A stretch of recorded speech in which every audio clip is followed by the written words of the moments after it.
नमस्कार, प्रणाम सबके, राधे राधे। चाची, भौजी, दीदी जे जे हमार वीडियो देखा था सबके हम अपने ओरी से सबके प्रणाम करते। छोटे के हमरे सबके आशीर्वाद बाटे।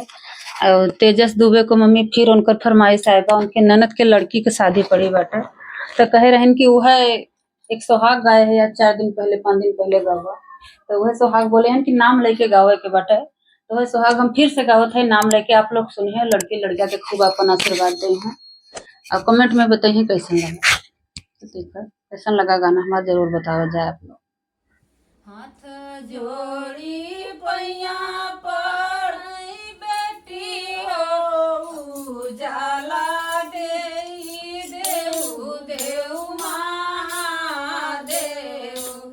अचल सोहाग जी देऊ देऊ महादेव बेटी का सोहाग जी हाथ जोड़ी भैया पड़ई बेटी हो उजाला देई देऊ देऊ महादेव अचल सोहाग जी देऊ देऊ महादेव बेटी का सोहाग जी बोली है गौरा रानी लिहले सोहाग जी ले ऊना बेटी रानी आचरा पसारी जी ले